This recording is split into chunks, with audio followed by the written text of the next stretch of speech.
Hello, people and bots. It's Grandpa Canuck here, and we are in War Hospital. Now, we are 2 hours and 10 minutes away from end game. So this video is about the end game, my review of the game, and my suggestions for game development, modding, etc. So, what did I accomplish in our little management game here?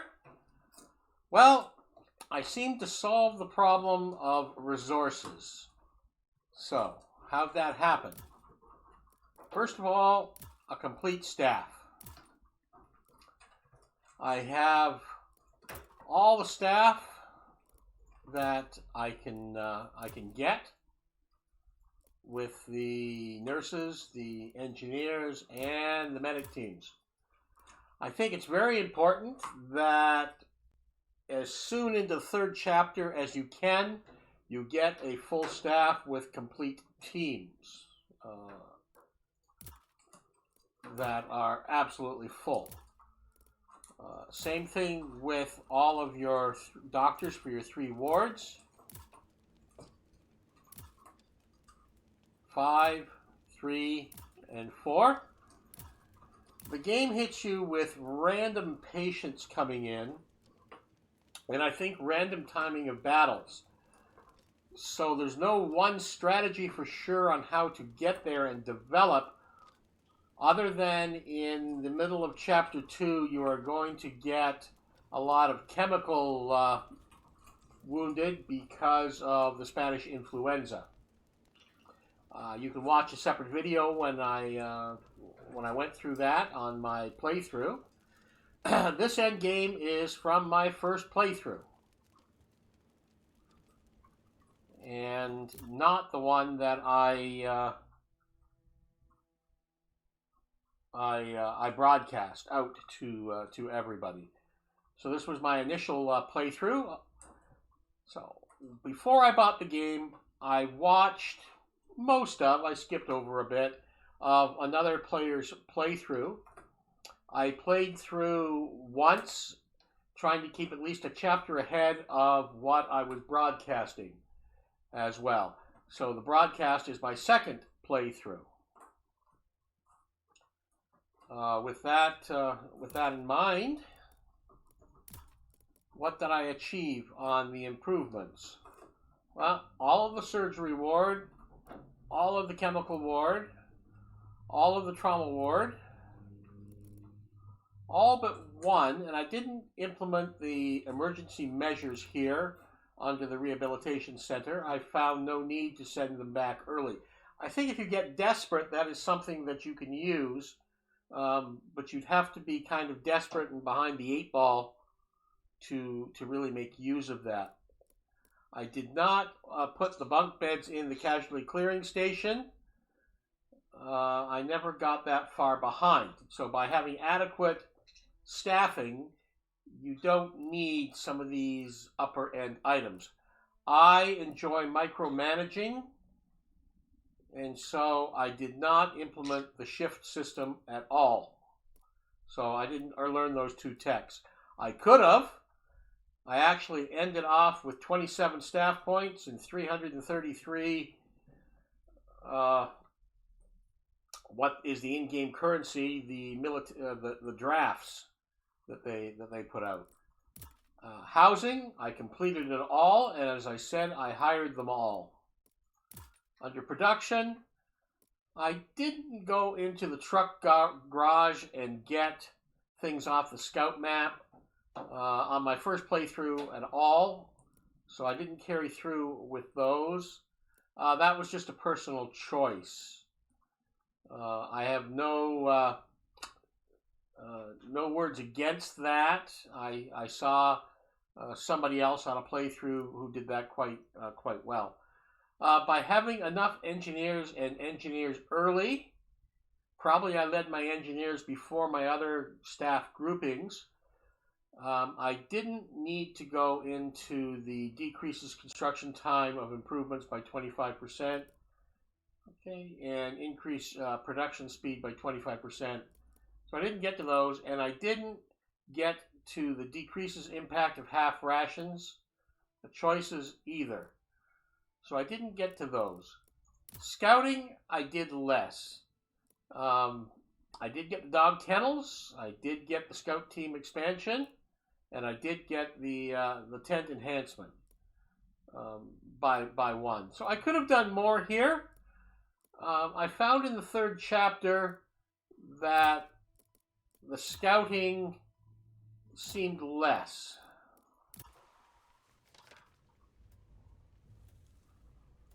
And I've got one mission there I didn't even bother with doing, the behind enemy lines, a scout team from the hospital for some covert operation, and a friar in trouble. So I never really finished that up. This was not the biggest part of the game for me. And in the last half of the third chapter, I just didn't bother doing these last two. I did most of it, but I didn't do them all. Again, that was personal choice.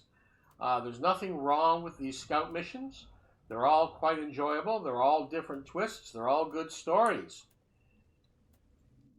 And I wouldn't say I finished all of them in any of the chapters. That's one of the things I think that gives it the ability to go back and do more than one playthrough. So I had no problem mastering the resources and mastering the tools within the game. I play a lot of games. I've got thousands of hours in many management style games, and so I was able to, after watching some video, come in and play my first playthrough fairly well, I think.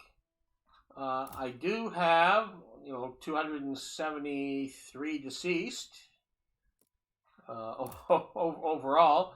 On my third chapter, though, I have a 10-to-1 success ratio of dead to saved to rehabilitated. At least, hopefully I can keep that up for the next 2 hours. 55 to 551. I still have coming in the last couple of hours, and the attacks keep up very strong right to the end. Very strong. So I still have dead and wounded in the trenches. I could lose some of those before the final 2 hours are up. I've got 7 people in surgery. I could lose one of them quite easily before the end as well. So I might not keep that 10-to-1 ratio. We'll see what my overall ratio is, I think, when we're done. Hopefully it gives that kind of statistic. I don't know. I haven't done an end game yet. So my development was watching the systems, trying to think of what my weakness was and filling it, making sure I had enough engineers to allow someone to be building most of the time, making sure I have enough medics. And the biggest thing to watch with medics is getting them out of the advanced dressing station and out of the trenches, of course. So you need to watch this and get them out as quickly as you can. Now, whether they die in the trenches before you get them partway out, or if they die at the advanced dressing station, or they die waiting in the casualty clearing station, or they die on the operating table, it is still a loss. So it isn't just a loss from the ones that you don't cure on the operating ward, it's additive. And it comes all the way along, right from the beginning of any attack that's on you, or anybody being driven onto the screen in one of the ambulances, or arriving on the train station as well. Well, it looks like at 10:04 a.m. I've got another 14 arriving.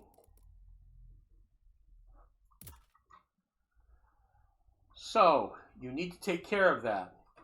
The pharmacy, particularly in the third chapter, you need to be curing everybody to get your points, your military drafts by sending to HQ, and there's lots of opportunities to send to the trenches as well, because these attacks in the last third of the third chapter are intense.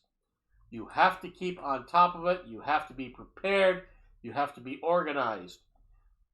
So it's going to hit you with everything it has as far as volume goes.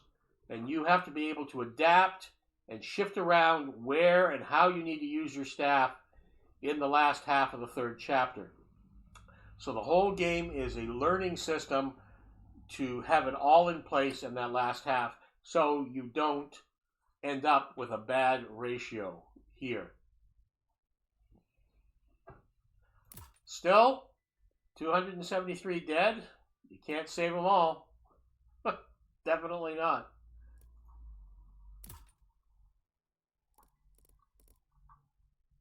Now, when you look through, and you could see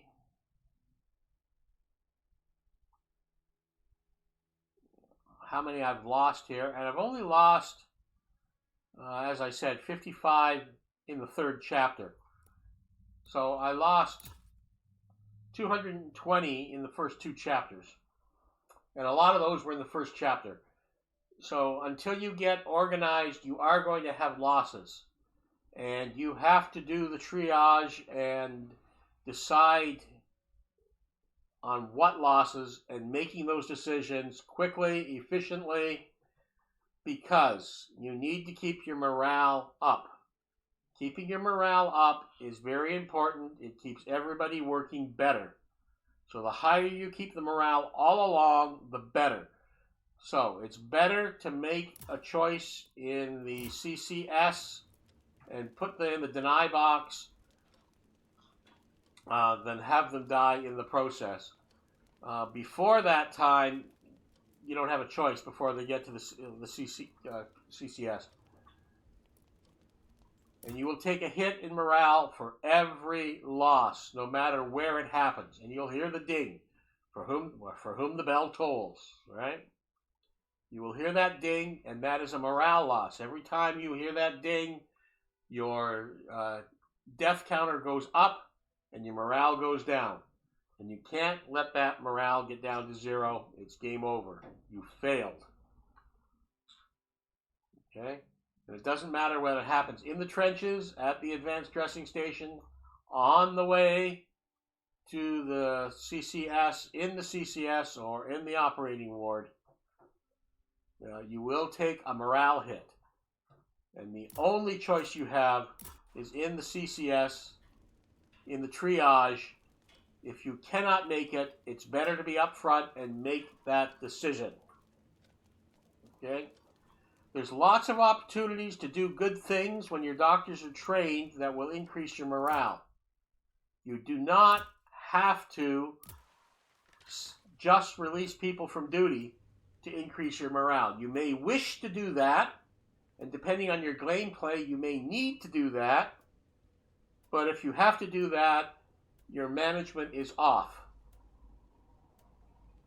You should have the ability on the decisions of the wounded when they're on the operating table of doing things that will increase the morale. And you should have enough of those able to go through, plus send to the trenches, plus send to HQ to get what you need. I've come through here with more than ample supplies. I have 27 staff points that I can't use. Dividing that up in any which way, I just can't use them. And I've got hundreds of military drafts left at the end. So very, very successful at saving them and sending them back to HQ. That's what you want to do. And then the morale will handle itself. You have to be prepared at times during the game to buy your resources when your engineers are too busy or there's not enough. If you're getting ahead of yourself, that is a problem, and you do need to get more engineers making supplies more efficiently. Okay? And that's all of them, depending on how it plays. The canteen. I have gone between half rations and normal rations during my gameplay. I've managed to have overall 175 here. I've got 32 medic teams, 12 nurses, 12 doctors, 18 engineers, and 2 scouts, but I've also taken in 98 civilians as well. To me, that's a high number, and that's over half of my food costs. So taking those civilians in was a choice on not taking morale hits for the most part, but I'm forever feeding them. And, that's a big hit, because really that's doubling my food costs. So if I hadn't taken those in, this would still be down at 60 a day.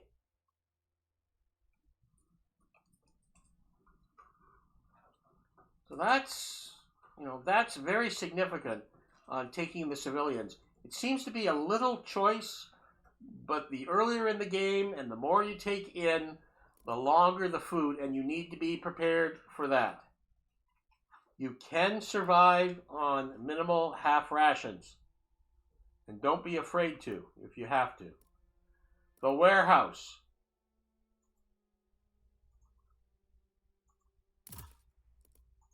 You will need to increase the size of the warehouse in the last half of the 3rd chapter. The surgical supplies, the trauma supplies, the chemical supplies can fly out of there. And you can't just keep 5 or 6 on hand. You need to have a good flow. So you need to watch, and if you have the military drafts, you need to order. And I could make another order here, so very easily.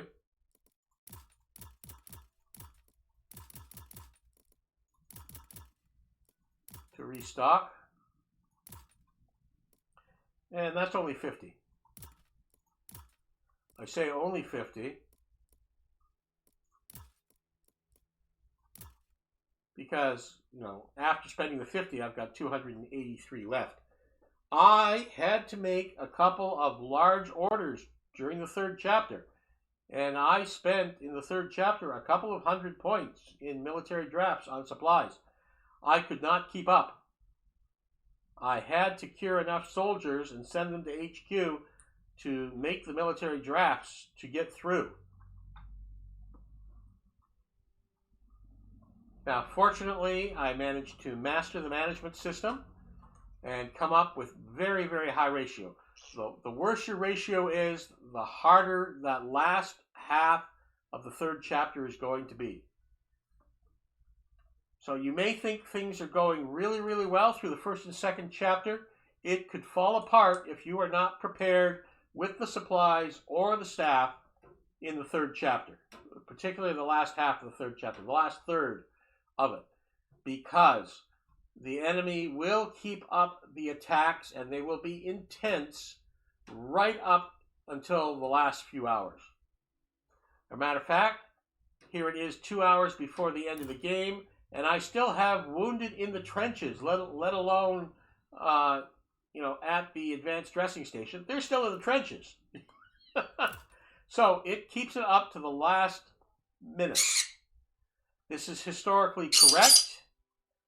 The last injury of the war was supposedly at 10:59. Private Price, a member of the Canadian Army, was killed in action with a minute to go.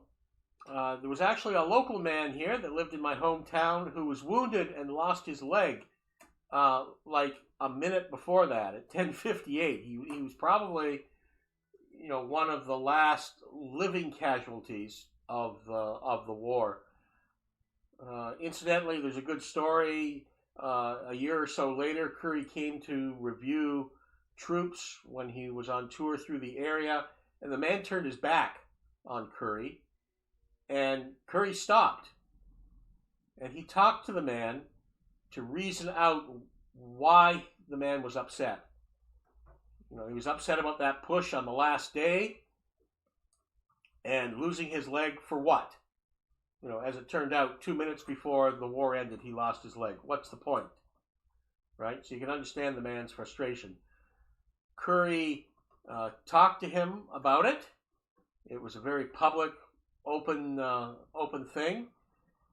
And they left by shaking hands. So it was a good ending. Curry, of course, went on trial. And you can look up all that information. Various officers have interesting reports, and Hind Vision is 2020, and there had been the possibilities of peace coming other times in the prior month or more before that. If you read the letters all the way back to 1914, people are saying the war is not going to last long. There's going to be peace, in a short period of time, and it dragged on for over 4 years. From the onset, from August 1914 to November the 11th, 1918. After the end of the war, the Allies marched into the Rhineland and occupied it, and that was occupied in one form or another until 1936, when Hitler marched back in and retook the Rhineland. So, a lot of things that happened at the end of the war not only affected the people, they affected the politics. This game is about the casualties, and just in the game, how big these lists get in the cemetery. And the game shows you that each one of these has a story for how they came to your hospital, be it through the trench or whatever. Did they die in the trench? Did they die because you couldn't get them back? And did you not have enough doctors? Did you not have enough medicine? The stories are there. So every single death. And so please, when you look at those lists of war dead, from World War I, think how you played the game and think of those choices. And it happened to real people. And I think this game is an excellent reminder and a bit of the social conscience and a good educational tool to show what it must have been like to be active service in the medical system in the World War I time period. So I think they've done an excellent job presenting the history. It is simplified in a few ways, but for gameplay, I think they have done an exquisite job in putting it together. I have no idea what the end game is, so let's finish out our 2 hours. See if I can get my 10-to-1 ratio.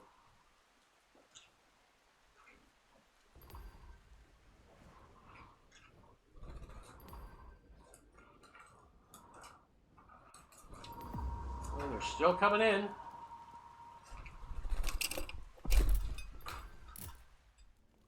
Critical wounds. Am I gonna die here? I hope not.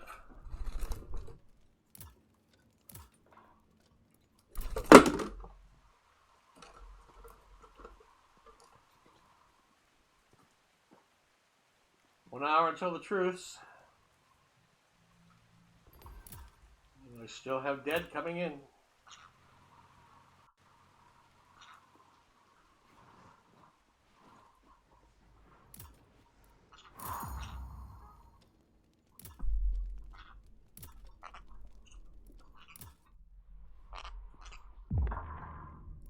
Increase morale. Short rehabilitation time.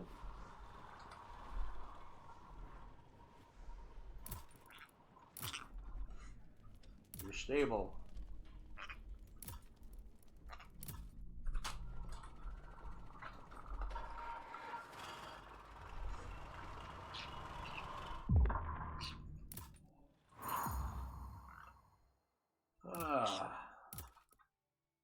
Shift changes right up to the end.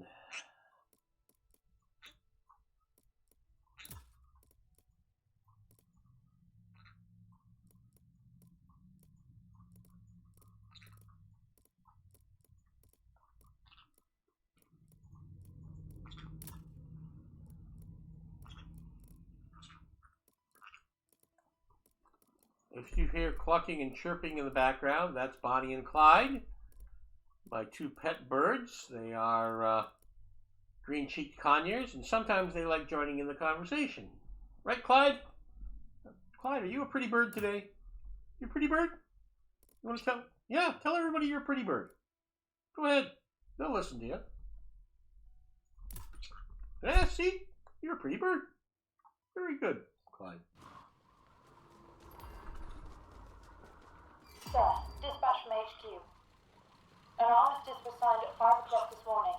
All hostilities are to cease on all fronts at 11 a.m. today. Finally. The armistice is to last till the 13th of December. This could mean some respite for our hospital. A short one for now, but let's hope it will be prolonged. Yes. Maybe this could even mean the end of this great war. And it did. So the temporary armistice did end in being the end of the war. But, you know, as it said, it came through at 5 a.m. Hostilities would end at 11, and it was only believed it would happen. And would they keep it, or was it a trick? You know, was still questionable on some people's minds. Let's hope so. On November the 11th, 1918, at 11 a.m., an armistice came into effect, suspending hostilities on the Western Front. Millions of people could finally return home if they were lucky enough to still have a place they could call home. As the war ended, crowds came out into the streets, cheering for those who had returned and the peace they had longed for so much. Yet they couldn't forget those who lost their lives, soldiers and civilians alike.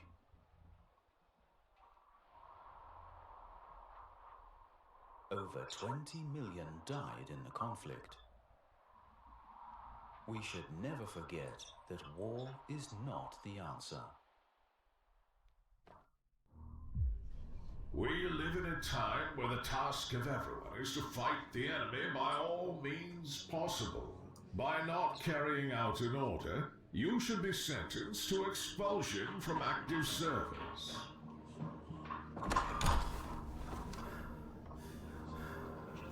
Sir, I got a message from Commander of the Expeditionary Corps. Sister Janet, can you read it for us?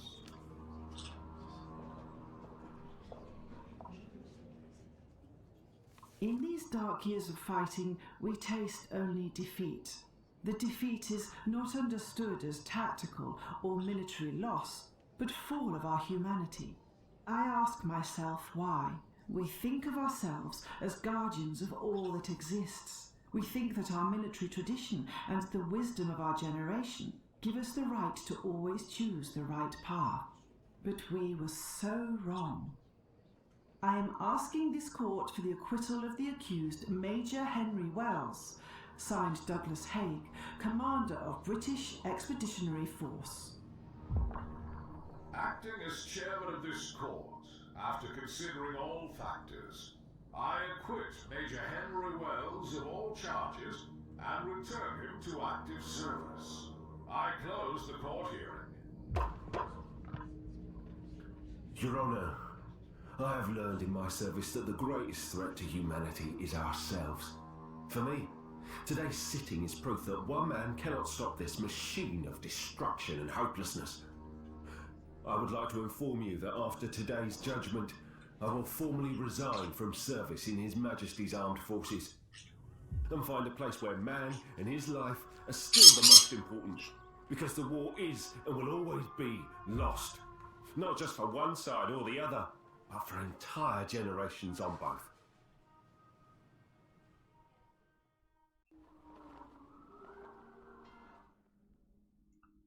And there we go.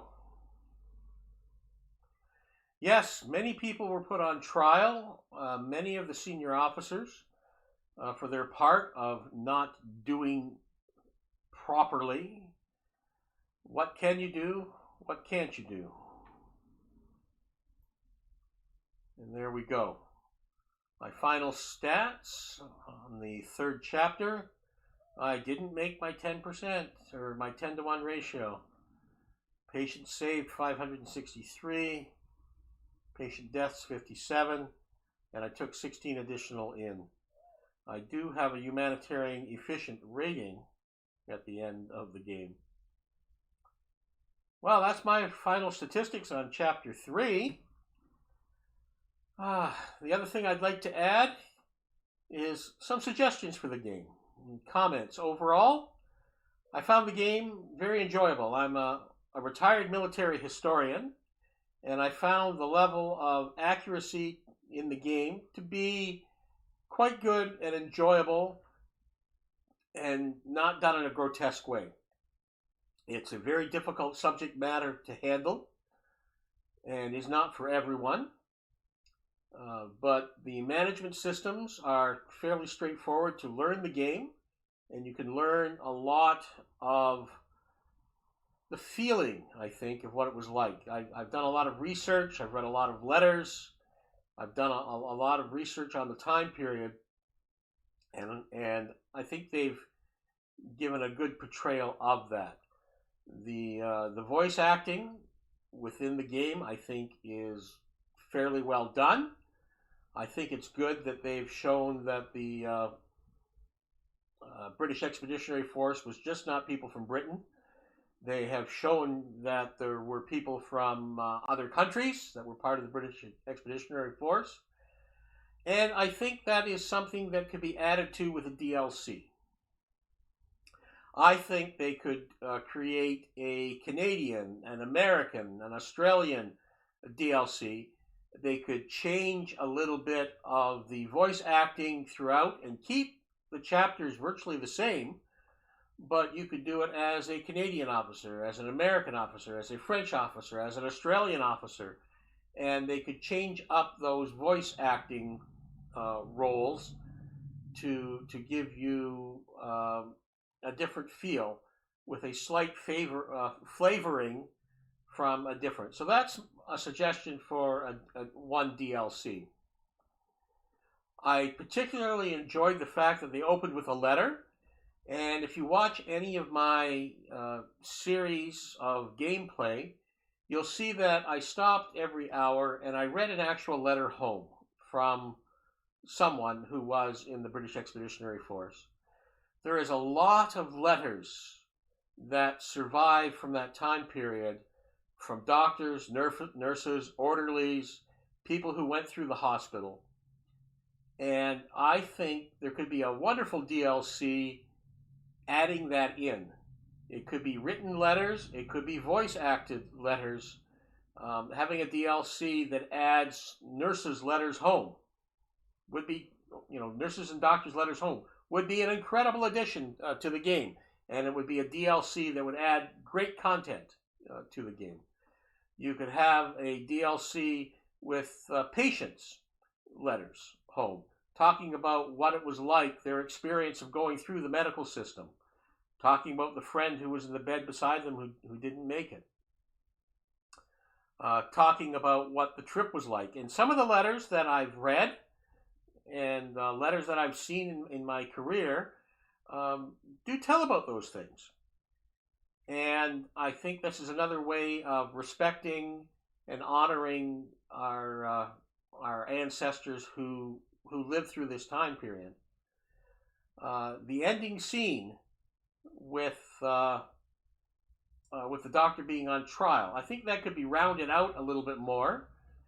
And I think they need a scene before that saying why they're going to a court scene, because that just doesn't seem right to most people. Without being a military historian, I'm sure it doesn't make sense to most of the people out there. So the game needs a couple of gaps filled in like that. the game, I think, is replayable as is for a second and possibly a third playthrough. Yeah, you could play through with different strategies to get to the end and see how you do. Developing different technologies, trying out the scout missions in a different order, or completing scout missions you didn't do on the first playthrough or the second playthrough, and seeing how that affects things. I think they could add a DLC as well with a new set of scouting missions. This scout was an Australian. Have another scout come in who's from South Africa or India or Canada or wherever else. It doesn't matter. And add in another set of events, so it's different on that playthrough by having more scouting events. This is another suggestion for a DLC or a mod. A lot of these things could be done in possibly mods. It might be possible to mod the game and have letters connected to individuals that come through the CCS or in the rehabilitation, and you can click on an icon and the letter will pop up. Or you can have a voice actor, make the statement of the letter. I think expanding the sending to HQ aspect could be added to and delve into the whole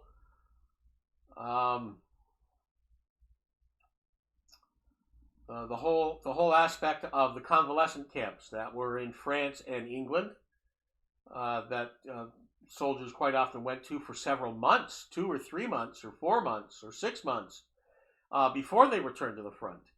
And that could be done as a DLC, on it, with maybe medical decisions on when to send them back to the front. Are they ready to go, etc. And maybe their combat efficientness can go from 1 to a 2 to a 3 during that process for when you decide to send them back. Or maybe they'll develop to a point where they have to be released from service and return home. These, once again, that would make an excellent DLC for the game, and add more playability. I think you can get 100 to 150 hours of gameplay out of this as it sits. I think with DLCs you could make this into 500 or 600 hours worth of gameplay with a few DLCs, just by adding letters and a bit of voice acting. I think that could be done fairly easy by the development team. We'll see where it goes. I don't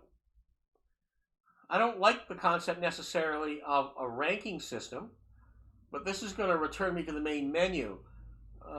Maybe it needs to have some kind of chapter scoring that you keep and you can come back to, so that the last time you played chapter 3 you had this many saved and this many deaths and this many civilians taken in, compared to the second time or the third time that you played through that chapter. So having some ending statistics that compare to other playthroughs would be good. I think this is more than a one-time playthrough game, and I think they could add a couple of minor things that would make people want to play the game a second and third time through.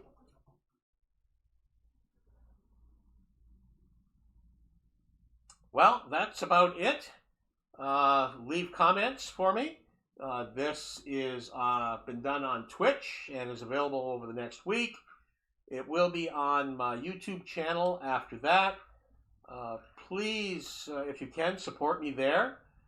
Follow me so you know when other things are coming out that I play If you like my game style or don't like my game style, please leave me a comment. And anything you like about my reviews or my DLC suggestions, please add comments. This will just add credibility to the developers eventually seeing and hearing that. So all you people and bots out there, thank you very much. It's been a pleasure doing this. I've enjoyed this game. If you are interested in World War I history, this is a very good game to put forward or to gift to someone who likes that. This is a good game to gift to a high school student. Here in Ontario, Canada, our students in grade 10 have a mandatory Canadian history course, and grade 1 is covered on that. This, I think, to a game player who likes management style games that is in grade 10 would be a wonderful gift to go to them. I think there's a great educational side. I think there's bits of this that could even be used in the classroom or museum presentation. I like alternate media in education, and I think this is a game that has the potential to help teach to another generation about the war to end all wars, and about those 20 million casualties, and about the loss of the generation, as it's talked about. Thank you very much. All you people and bots, take care. Bye-bye.